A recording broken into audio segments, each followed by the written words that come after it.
We're so excited to welcome Tom Hierck to a conversation with Brian tonight. Tom has been an educator since 1983 in a career that has spanned all grade levels in many roles in public education. His experiences as a teacher, administrator, district leader, Department of Education project leader, executive director have provided him with a unique context for his work. He infuses his current message of hope with strategies from the real world, and he understands that communities face unprecedented challenges. Tom was ranked number 10 out of 30 top educators on our planet by Global Gurus. Tom is an amazing presenter and author of 21 books, with number 22 on the way. Tom is a husband to Ingrid, a father and a grandfather, and in his spare time, he likes to run marathons. To date, Tom has run and completed 50 marathons. Yes, 50. The list could go on and on. But let's get to know Tom in person as we welcome him to a conversation with Brian.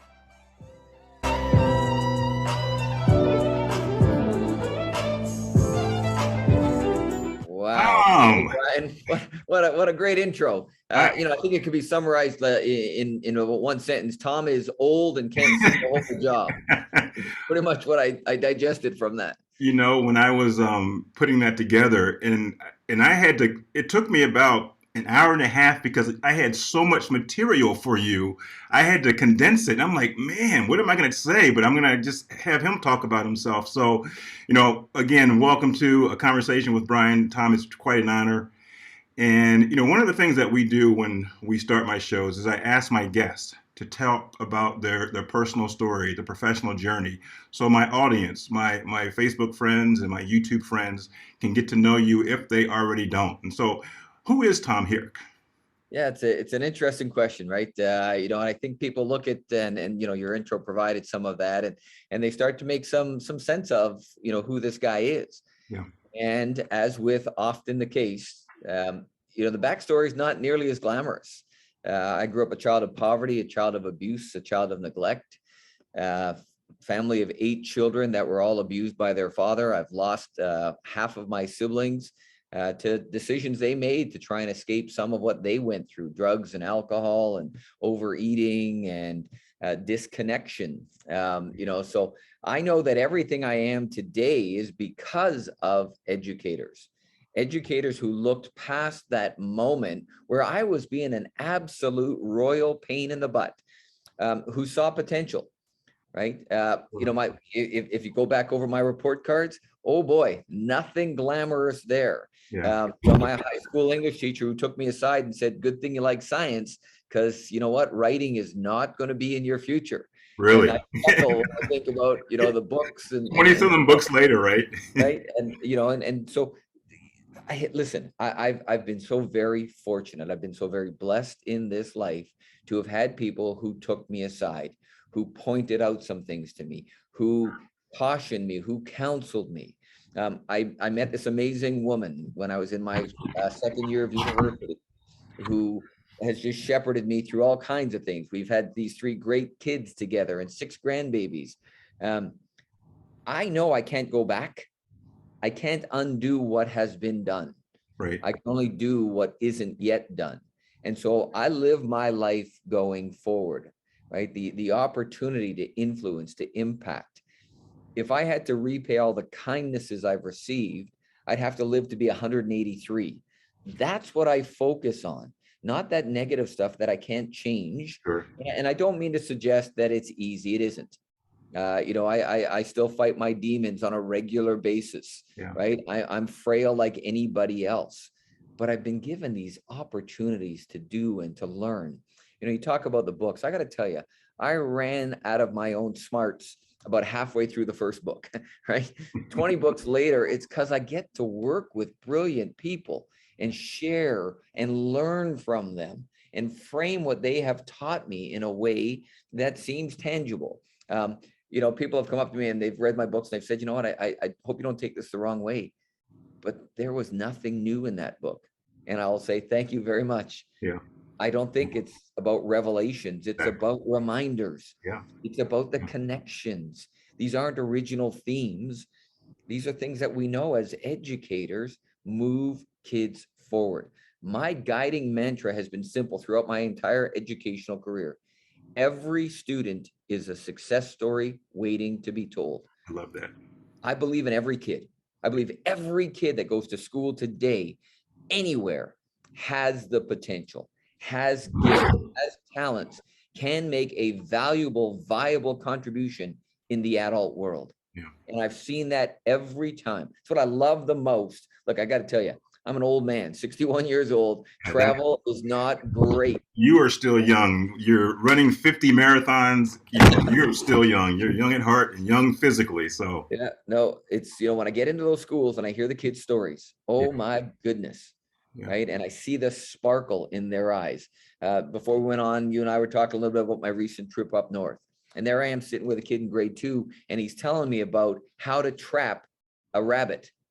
And he's telling me about what he needs to do to set the snare, and how he needs to put the bridges on either side so the rabbit goes up the path, and how you have to block off the sides, and how you have to set the loop just right.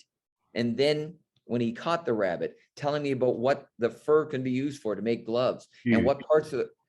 That is one brilliant child. Yep. In grade 2, who knew more than this adult knew on that topic. My goodness, that's a blessing. Yeah, one of the things that I think, my passion is, I think every single kid is gifted. Every single kid has a strength or strengths.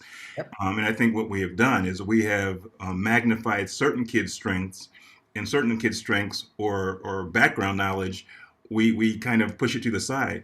You just had the perfect example of background knowledge from a kid who talks about, what they know from their experience at home. But that's not something that maybe will be honored in school. And so I think that's so important. And might not direct them to college, but it's going to make them a great adult. Yeah. I was just in a classroom today with a group of kids, and they had entered a competition, the Ripken STEM competition, right? Right. Science, technology, and these 3 boys, okay, 3 boys. Right. One labeled as ELL, because got to have a label on them. Another behavior problem, and the third was a slow learner.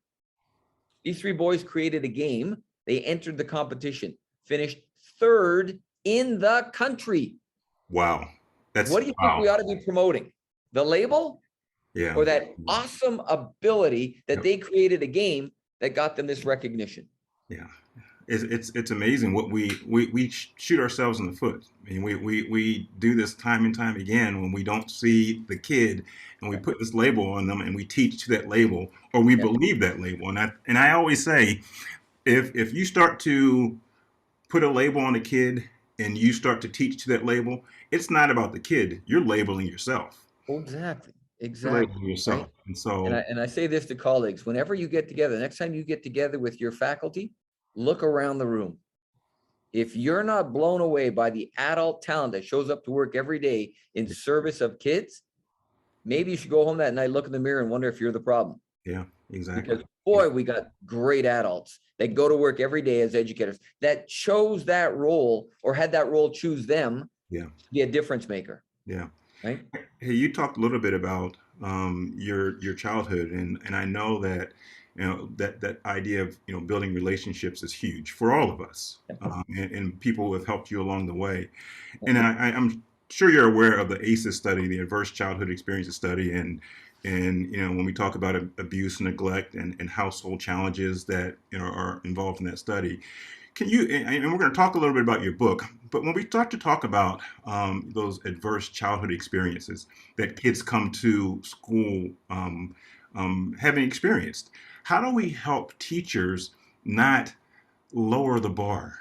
Yeah. We want to honor and respect what's happening, and we want to plan accordingly for what's happening with the child, but we don't want to make excuses or feel sorry for them because it's not helping. How do we do that?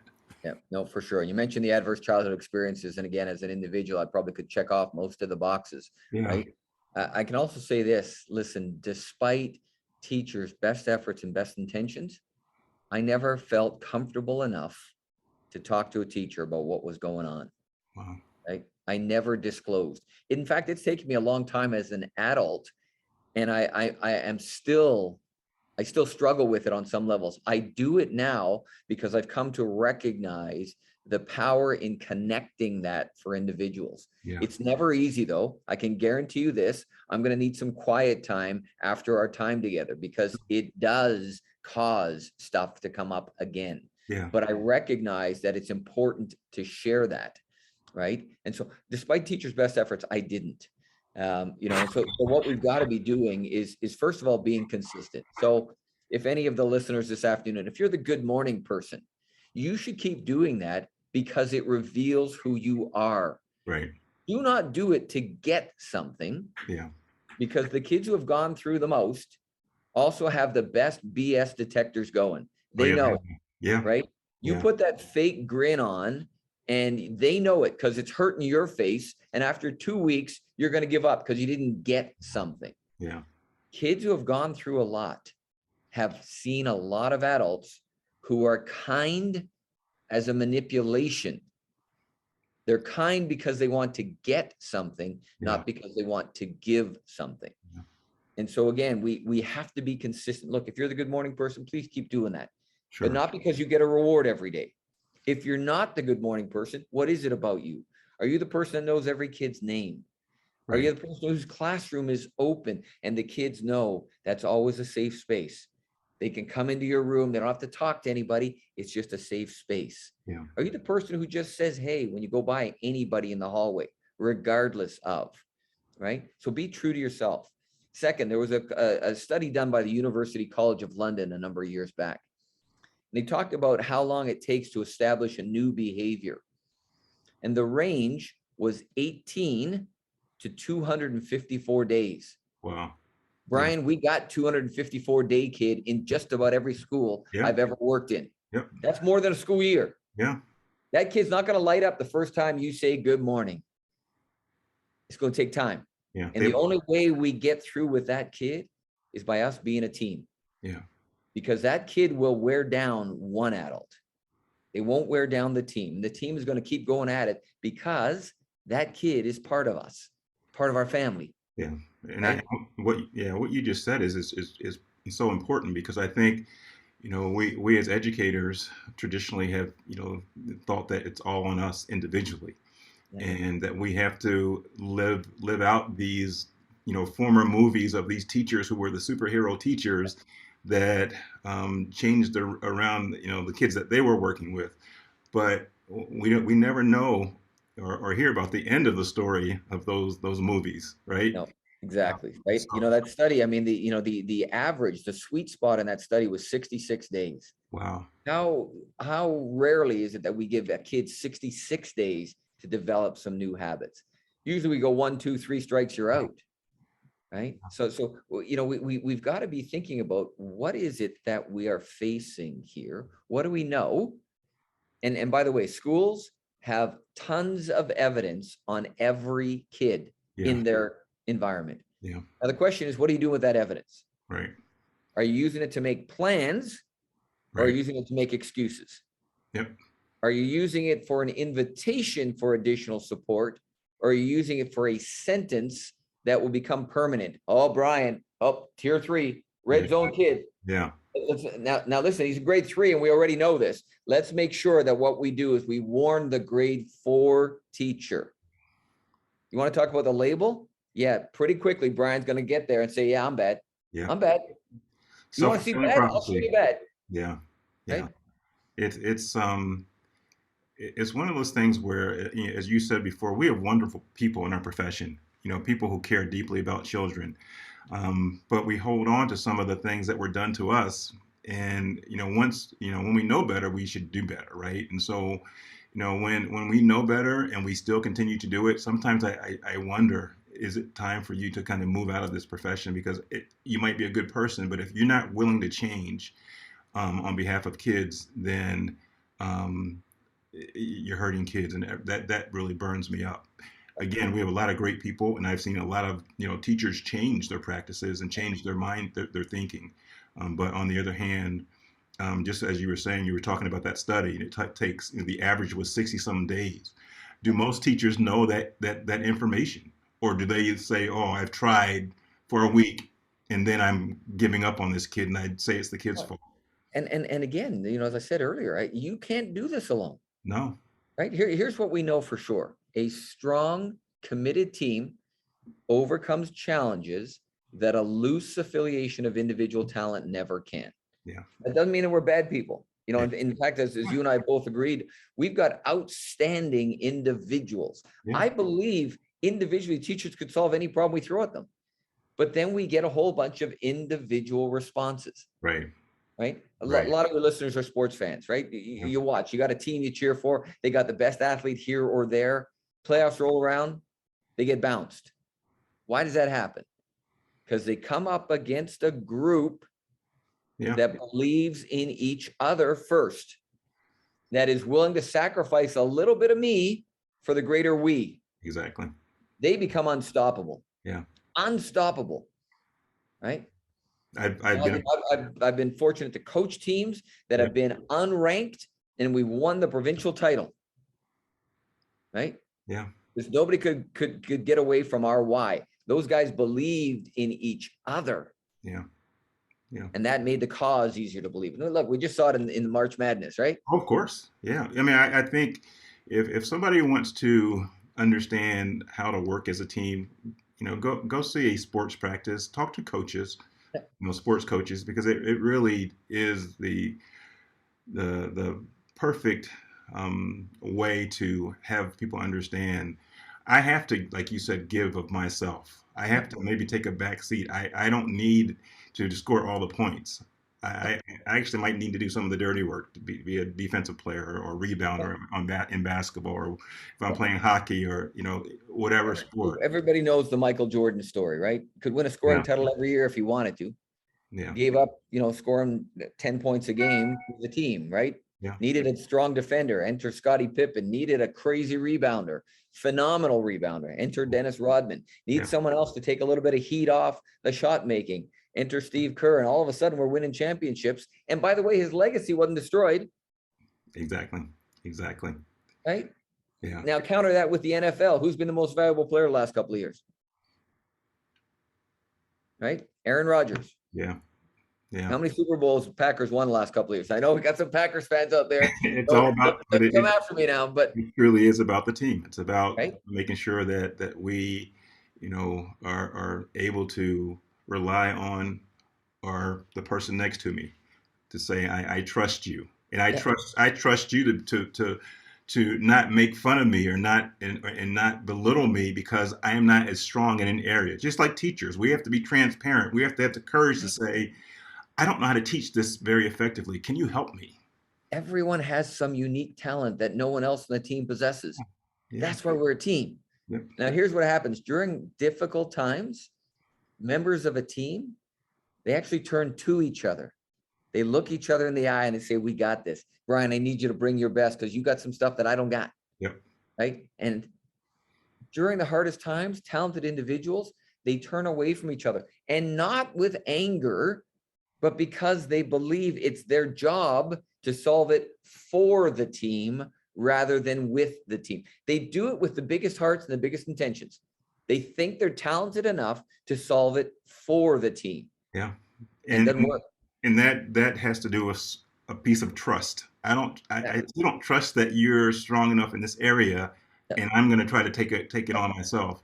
Pressure's on. We're down to the last minute in the game. I don't think the play we drew up is going to work. So I'm just going to hold on to the ball. Yeah. Tom, when you talked earlier, you talked about some of the people who helped you along the way. You didn't mention specific names, but you just said that, there's a lot of people who were in your corner. There's an old African proverb, and it goes, and we have it on my wall upstairs, or our wall upstairs. My wife got it. And it goes, as I go, I am wearing you. And really what it signifies is all the people who have helped me, helped you along the way. So my success is not because of Brian Butler, it's because of all these people I am wearing. And so I take them with me every single day. And so it really is about this village, this team that helps me be successful. And have I messed up along the way? Of course, many times. But I've always had people who would tell me the truth Yeah. or would say, okay, how can we do this a different way? And so I think, with you, were there any certain people, or was it just they just, you were just Oh surrounded by yeah. No, love? no, no, no. One of my first assistant principals, Mr. Springer, a fellow that came up from the Barbados and just had that lovely, lovely sonorous voice, Right. right? That whenever he spoke, you couldn't help but be happy. Yeah. And he knew I'd come to school, like I never had a lunch, right? I never had any. He'd bring extra stuff and he'd take me aside and he'd talk with me, right? He got me on student leadership because there was no way I was putting my name up for anything. He got Wow. me on student council, Wow. right? I've, one of the blessings in this work is that sometimes you get to go back. I got to go back to my old school, my old neighborhood. And Really? Mr. Springer had moved through the ranks and became a principal at my old high school. And so when I went back to work in that old high school, there was his picture up on the wall, right? Wow. And it was like, Wow. wow. And Miss Fain Silver was my math teacher. And she was the one who took me aside one day and she said, when are you going to give this up? And I said, give what up? She said, this tough guy act, you're not very good at it. And I'd say, oh yeah, well, and she said, Yeah. one of these days you're going to find yourself. And so, I sent her a copy of one of my books just as a way of saying thank you. Right. And so trying to get back in touch and connect back to, Yeah. and then making sure that you play it forward. Yeah. Right. Yeah. Play it forward, that we have these opportunities to look at what we do and how we do it and who we get a chance to inspire. There's no guarantee of getting it right all the time. Yeah. But I think the more you give of yourself, the more you start to receive. Yeah. Right. I think that's very true. Hey, let's go. Let's talk about your book. That's coming. Well, there's one, and there was a sequel, and so. Yeah. Can you talk about the book, the first trauma book, and then the one that's coming out? Because I think, with the last 2.5 years with the pandemic, I think people have been very stressed. But we had trauma before then, Oh right? yeah. Yeah. So I think sometimes it has been magnified. I won't disagree, but I think we still had a lot of learning to do about trauma before then. And again, I talked about the ACEs study.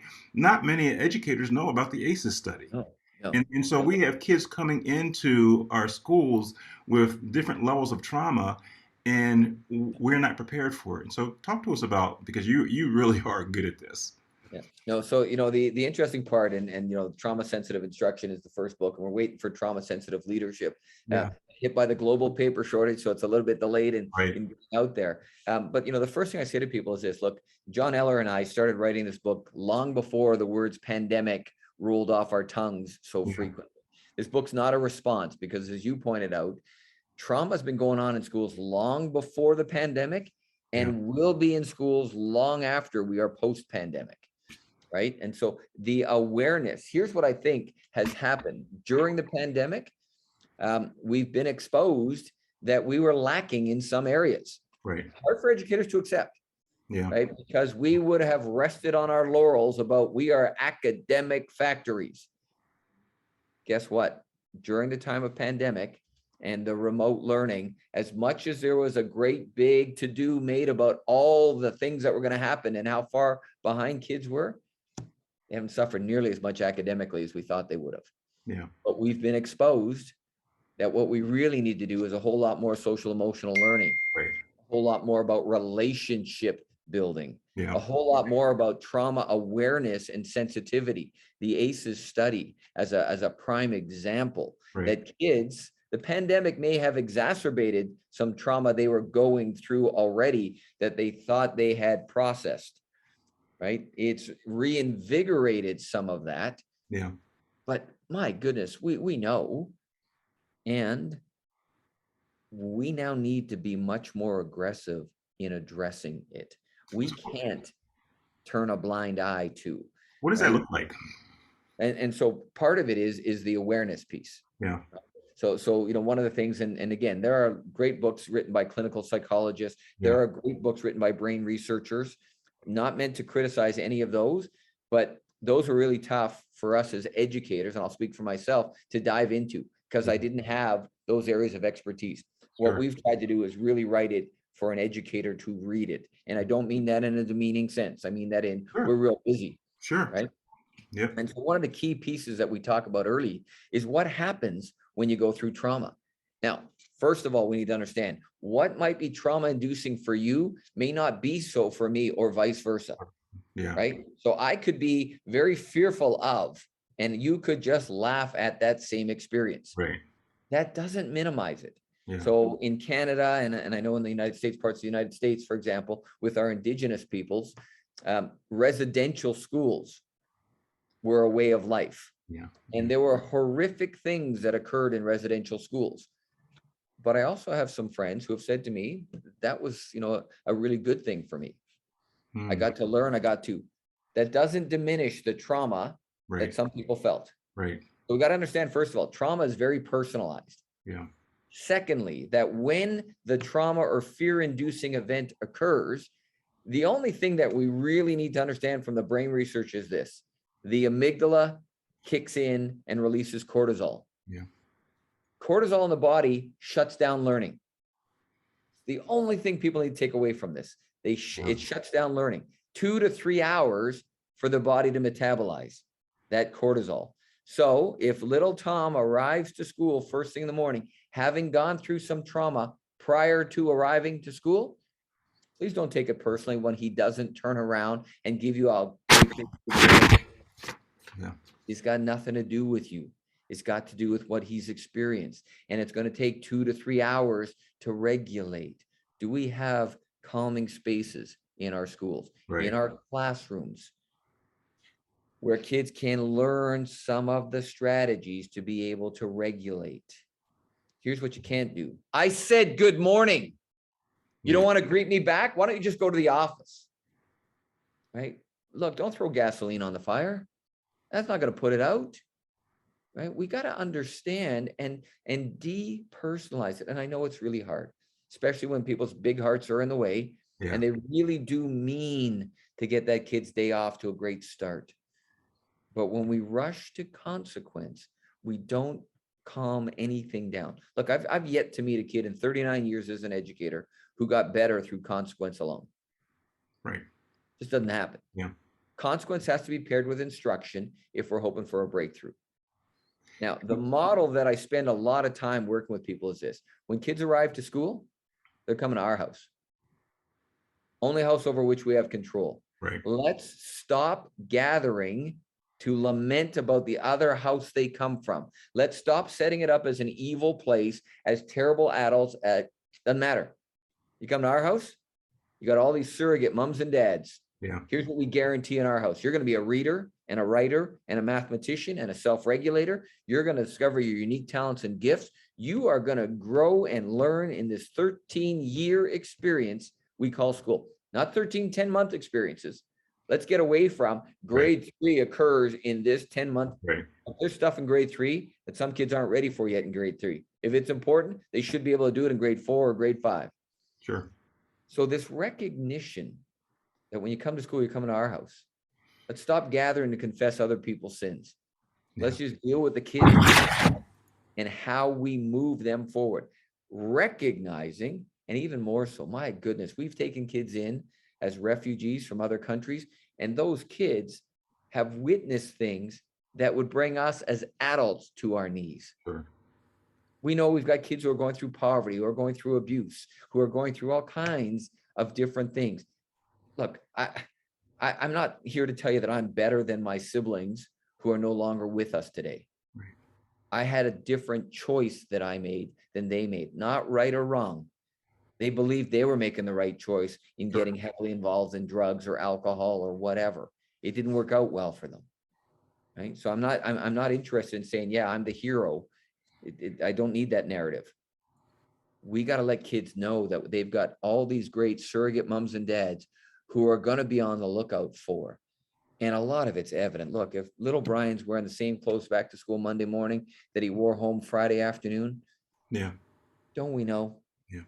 Don't we know that that kid just needs some TLC? It's not about babying him. It's about recognizing that you greeted him with good morning and he didn't lift his head. what do you say to, and we'll continue, but what do you say to our administrators, educators in general?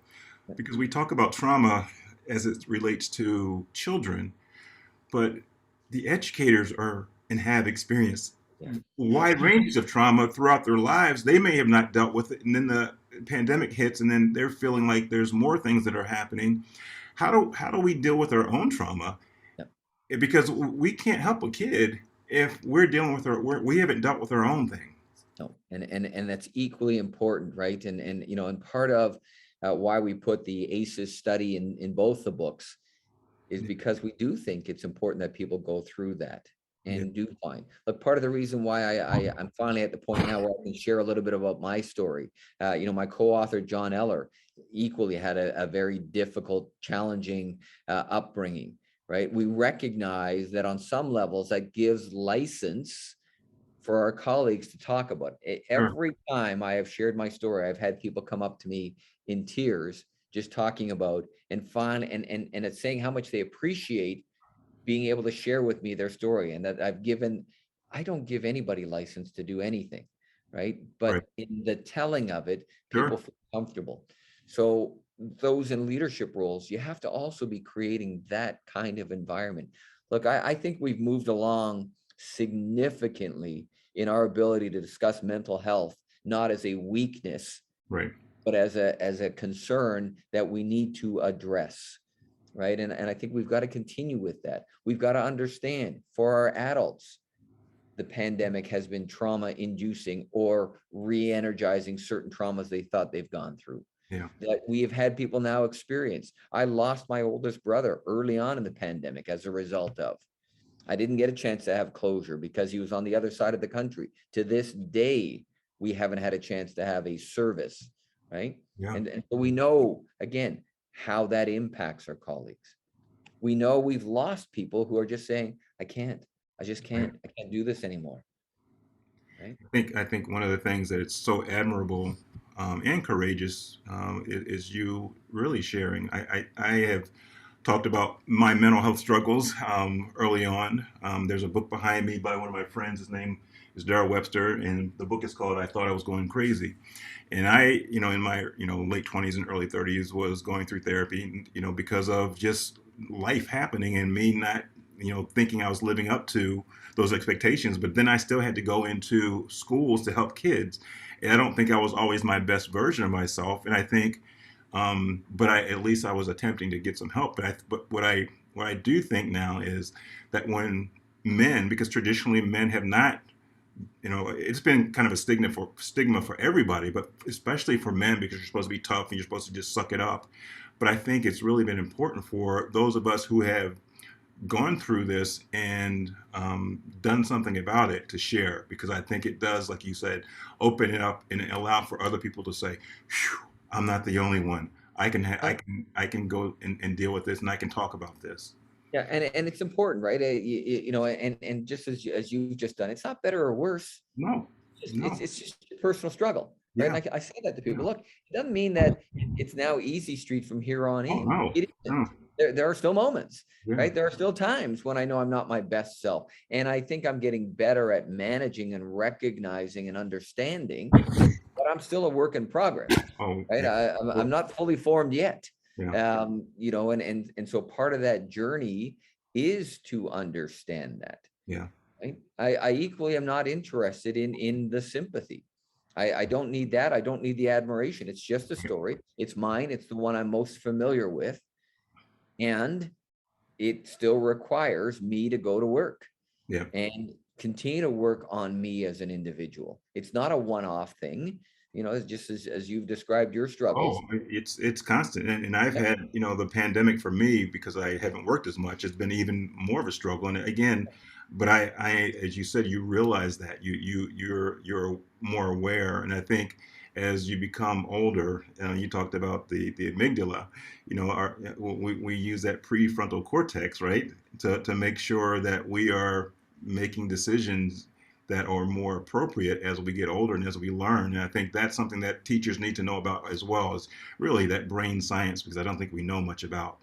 No. brain science and how it works. Yeah. And again, the uniqueness of all of this, right? I've had people, and as I said, they'll look at me and they'll hear the intro that you gave and they'll think, wow, there's a guy who was born with a silver spoon in his mouth, right? And had all I didn't, right? Right. I mean, I started my first job when I was 14 because I was hungry, Right. right? I wanted, and you know what my job was? And I don't even know how I came up with this. I went to the grocery store and I watched people coming out with their groceries and I watched people struggle.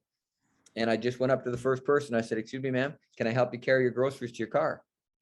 Well, And she said, sure. And when I got to her car and put them in her trunk, she gave me a quarter. I was the richest man in the world. Right sure. now, did some people say, get away? Yep. Were some people rude to me? Sure. Did some people, when I carried their groceries to their car, give me nothing? No, that was still fine. Yeah. I felt Yeah. good in here. Yeah. Right. But man, I got to make enough money that I could go buy a sandwich at the deli. There was never a sandwich that tasted as good as that sandwich. Well, Right. you accomplished the goal, and that in itself makes you Right. feel good. Exactly. Now, again, I know, and I can't change this color. Right. So I know despite what I've gone through, this didn't make it worse for me. Right. Right. And I say to people, look, I have some experiences that I think are unique, but I also know I didn't have the experience of having my skin color be something in addition Right. to having to, right? And so again, it's a personal experience, not better or worse. Yeah. And it's, that thing that is, I can't change being a white male. So I don't know what it's like to be a female. I don't know what it's like to be a person of color. I can empathize, but I can't say it's the same. I Yeah. can't say it's better. I can't say it's worse. And I I can think, tell you this is my experience. yeah, and I think as long as we all recognize that, me as a black man, growing up, there was again, we understood that there was discrimination and racism, but we weren't going to use that as an excuse not to be successful. Yeah. That was not on the table for my family, Yeah. right? So, but we have to make sure that you know we understand people's frames of references, no matter who they are, right? Because if we don't, then we are projecting ourselves onto them, and then that's when we start to have some problems. Yeah, absolutely. Right. And this notion of, again, I think sometimes we want to create too easily heroes and villains. Yeah. The reality is we probably all occupy that space in Yeah. between. Yeah. Right. Yeah. I mean, So and I think that's what is beautiful about what you do. And I know what you've done in terms of going around the world and working with educators, is that you don't look at somebody and say just because they're not doing a good job or they're not effective in an area that they're a bad person. They just need to be supported. And so I think that's more important than us vilifying people because of who they are and what we think they represent. yeah, and you know what, in the bigger picture, not that you and I can solve all the world's problems in the hour we have, but we're getting pretty close. We've got to really do a job of getting away from what I see as being very polarized now, Yeah. the views of the world, that we can't have healthy disagreement, right? And I think really in a healthy society, we ought to have a plurality of opinion. You know what? It Yeah. doesn't matter to me, Brian, whether you voted Democrat or Republican. What matters to me is, can you tell me why? Yeah. What appealed to you? And if I happen to vote opposite, can't we Sure. still have a conversation? Can't we still be friends? I think, and I think that's the perfect analogy. And I think one of the things that I always I shouldn't say always, but I try to do is, I don't want to know your politics yet. I want to know you. Yeah. Tell me about your kids. Tell me about your family. Because once we make a connection, once we find something that's in common, then we can have a disagreement, because now I know that we have this anchor, Yeah. right? And so I think what happens is we start with how we're different. We don't do that. We have so much more in common as human beings than our differences, but we start with our differences and then we magnify those, and then we think that person's a villain or that person's a villain or I'm a villain. Yeah. The number one thing that happened during remote learning was that we missed each other. Yeah. Right. And Yeah. and kids miss the adults, kids miss their friends. When a kid out there that missed the pedagogy, they miss the people. Yeah. Right. even our grumpiest, most surliest colleague missed being with their team. Yeah. Because you know what? It's really hard to grumble via Zoom, Yeah. right? Yeah. It's way easier to grumble in person, right? And so, I think we've got to remember that. We've Yeah. got to remember what we share. Instead of saying, "Oh, Brian, you're wearing a mask. I guess I know how you voted. Yeah. Yeah. Oh, you got your vaccine. Well, you must be one of those guys then." And Right? and I think it's what I would say. It's just like we all have our biases. Yeah. It's probably natural for us to think that way, but Yeah. then we have to catch ourselves. Exactly. Okay, I gotta. That person may not be that way, and Yeah. so I have to check myself first Yeah. and say, why am I behaving this way? And so again, I'm not always perfect now, and I surely have made mistakes, but I think you're right. It's really important for us to look beyond sometimes Right. really a Yeah. label of a mask or a label Yeah. of a shirt or Yeah. Right. whatever. You have a sports team you cheer for, and Yeah, I have a different sports team, but we both love the sport, exactly, right? exactly. So isn't that what we have in common? In Yeah, fact, we should be able to go to a game where our teams are playing against each other and yes, have a whole lot of good-natured ribbing all night exactly. long, Yeah, knowing one of us is buying dinner for the other one. exactly, But isn't that exactly. a great way to spend time with a Yeah, friend yeah, rather than saying, "Oh, wait, what's it saying? That's who you cheer for?" yeah. Well, come This on now, I'm out, right? Pepperdine. Yes. Oh, and I mean, it's too easy to find what and it gets right back to your earlier comment about labels, right? Yeah, And once we assign labels, even to adults, it becomes easier to avoid those adults yeah, and not entertain different perspectives and not recognize that there's people there who have strengths that I don't have. yeah. And what we ought to do is pursue our common interests, not our disagreements.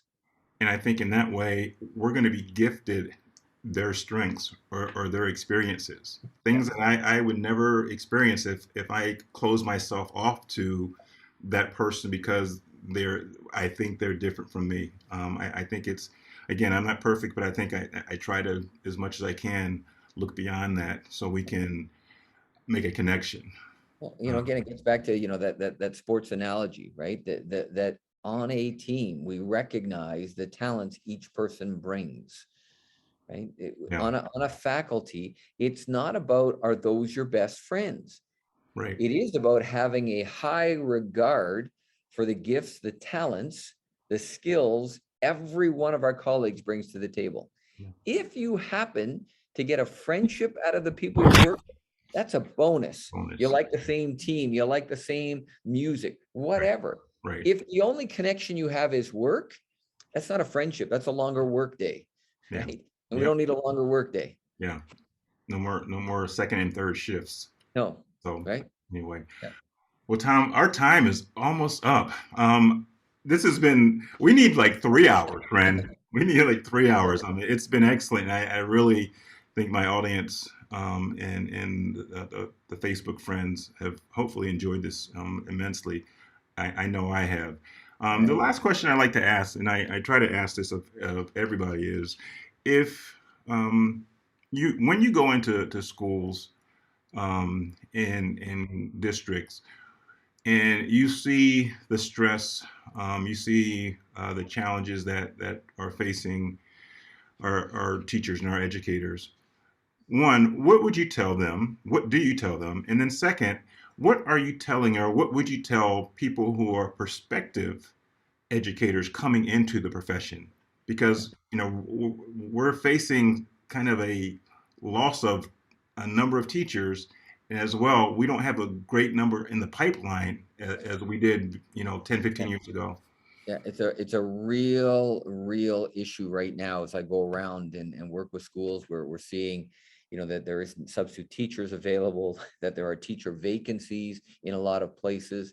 Yeah, The number one thing I try to share with teachers is this: you are enough, right? You and your team are enough. You have the talents. I think we've got to get back to doing an inventory on some levels of all the skills yeah, that exist in our faculties. it's Now, amazing. Oh, it is, Yeah. right? One of my favorite activities that I have folks do first with their kids is the DNA activity, right? Do you know every kid's DNA in your school? Not the DNA I used to teach as a biology teacher, Right. but the DNA defined as their dreams, their needs, and their abilities. Mm. Every kid has dreams. And the Yep. kid out there dreaming about being unemployed, unloved, uneducated, on drugs, they're dreaming big. Yeah. Their needs are often driven by the other house they live in. I get it. When they come to our house, some of them need to be hugged. Some of them need to be fed. Some of them need to be listened. I get it. Their abilities as unique as the kids themselves, Yeah. right? That range. Yeah. Well, it's the same for our colleagues. Do you know every one of your colleagues' DNA? Because we view them through the lens of the role they have.